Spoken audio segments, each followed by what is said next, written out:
তুমি এভাবে মুখ ভার করে থাকলে কিন্তু আমার সত্যি খুব খারাপ লাগে মেঘলা। ফেরার পর থেকে সারা সন্ধে সারা বিকেল আমার কতটা কষ্টে কেটেছে তুমি জানো। বাড়ির সবার সামনে তোমাকে এতগুলো খারাপ খারাপ কথা বললাম, খারাপ ব্যবহার করলাম, সেটা করা কিন্তু আমার মোটেই উচিত হয়নি। তুমি তো ঠিকই বলেছ, ভুল তো কিছু বলনি। আমি তো ক্যালাসের মতো। এই শব্দটা তুমি নিজের মুখে উচ্চারণ করবে না।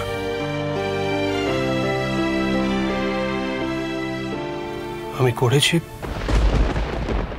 ভুল করেছি। তোমাকে আমার এই কথাগুলো বলা মোটেই ঠিক হয়নি মেঘলা। আমার জন্য তোমার কতগুলো টাকা নষ্ট হলো, কতটা ক্ষতি হলো। তোমার চোখের জলের সামনে অন্য কোনো কিচ্ছুর কোনো মূল্য নেই মেঘলা। আমি কিন্তু টাকা পয়সা নিয়ে একবার ভাবিনি।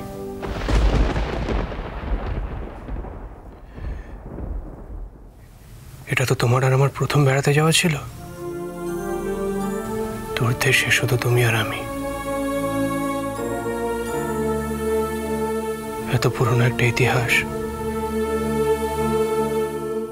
ভেবেছিলাম সবকিছুর মধ্যে তোমাকে নিজের করে পাবো। অনেক স্বপ্ন ছিল আমার মেঘলা, অনেক ইচ্ছে ছিল বেড়াতে যাওয়া নিয়ে। সেই স্বপ্নটা হঠাৎ করে ভেঙে যাওয়াতেই হয়তো আমি এভাবে রিয়াক্ট করে ফেলেছিলাম। I am sorry.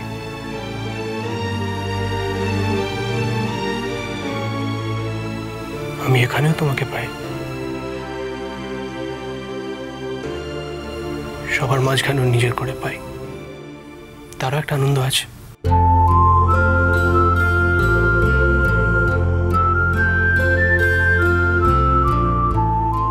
কিন্তু একটা নতুন দেশে, যেখানে শুধু তুমি আর আমি ছাড়া অন্য কেউ নেই, সেখানে তোমাকে নিজের করে পাওয়ার মধ্যেও তো একটা আনন্দ রয়েছে মেঘলা।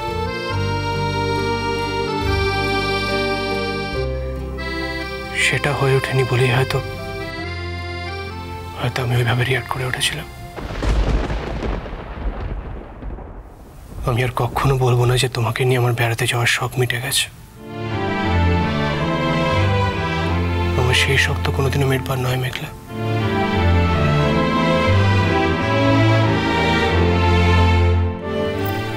না অনুরাগ,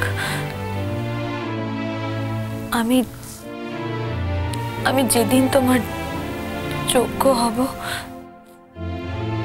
তুমি সেই দিন আমাকে নিয়ে বেড়াতে যেও।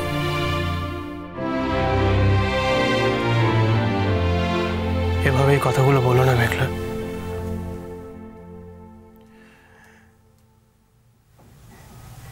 এই কথাগুলো শুনলে কিন্তু আমার সত্যি খুব খারাপ লাগে।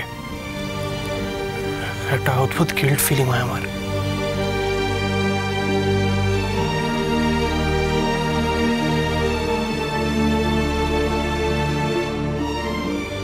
শোনো না, বলছি অনেকদিন তো আমাদের শ্রীপুর যাওয়া হয়নি, যাবে? বাবি মাকে বলছিল, মহুয়া আমার ছোট মেয়ের বড় লোক বাড়িতে বিয়ে হয়েছে, তার ডাক্তার স্বামী, তার তো এখন অহংকারে মাটিতেই পা পড়ছে না। বাবি তো বলেছে তোর কথা শুনলেই বাবির এখন ইরিটেশন হয়। সেদিন তো মাকে বলছিল তুই যদি শ্রীপুরে আসতে চাস তাহলে তো বারণ করতে পারবে না, সেটা যেন বাবিকে জানিয়ে দেয়, তাহলে বাবি বাড়িতে থাকবে না। আর যদি কাজ নাও থাকে তাহলে ইউনিভার্সিটির লাইব্রেরিতে গিয়ে সময় কাটাবে। তোমার শ্রীপুরে যেতে যে এক্স্যাক্টলি কি প্রবলেম সেটা আমি সত্যিই জানি না মেঘলা।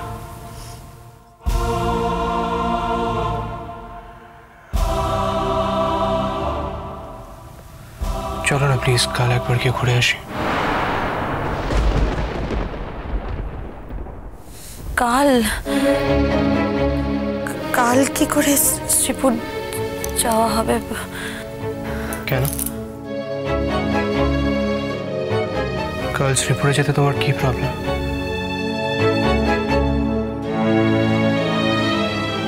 ঠিক আছে, তাহলে পরশু যাই।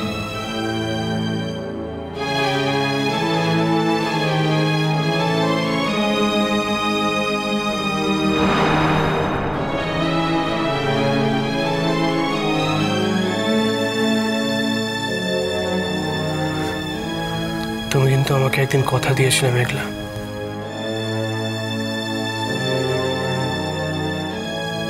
তুমি সব কথা আমার সঙ্গে শেয়ার করবে।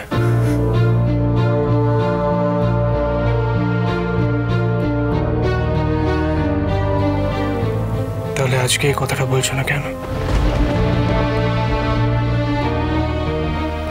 শ্রীপুরে যেতে তোমার কি প্রবলেম হয়েছে?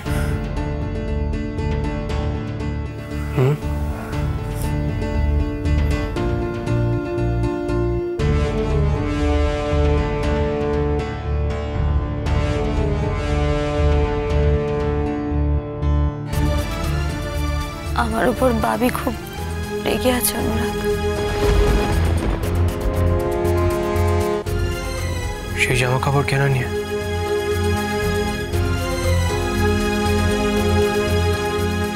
তাতে তো তোমার কোনো দোষ ছিল না মেঘলা,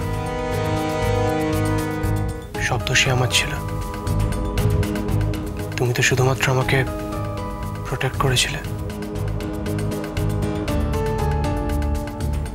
খুব সত্যি কথা বলতে তোমার হাতেও তো কিছু ছিল না।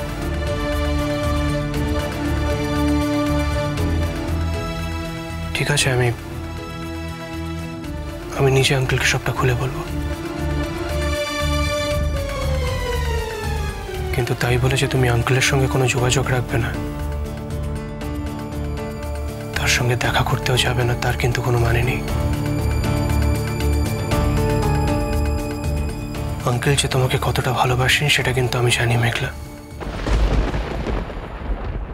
আর আমার থেকেও সেটা তুমি আরো অনেক বেশি ভালো করে জানো।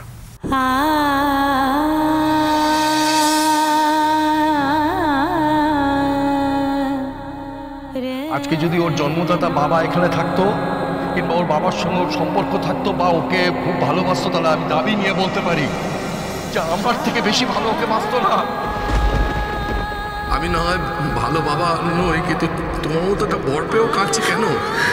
হ্যাঁ, তুমি সব জানো, সব জানো। তুমি জানো না, তুমি আমার সব থেকে ভালো ভাবি, জানো না? তুমি ভালো, তুমি পৃথিবীর সেরা ভাবি। তুমি তো জানো। এই মেয়েটা নিজের প্রয়োজনের কথা বলতে পারে না বাবা, মুখ ফুটে বলতে পারে না, এমনকি খিদে পেলেও বলতে পারে না। একটু দেখো,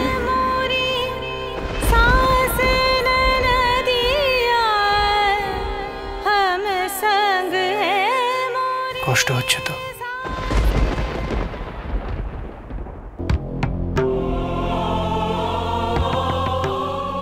বাবি বলেছে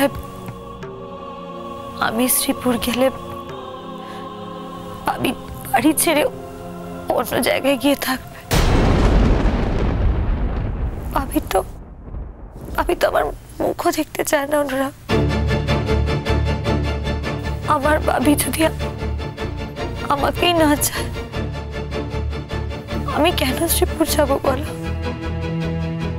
এক সেকেন্ড মেঘলা, কেঁদো না। আগে আমার একটা প্রশ্নের উত্তর দাও তো। আঙ্কেল তোমাকে নিজের মুখে এই কথাটা বলেছেন? না,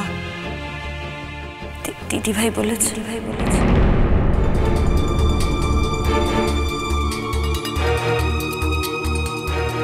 আর অদ্রিজার কথা শুনে তুমি এত বড় একটা ডিসিশন নিজে নিয়ে ফেললে।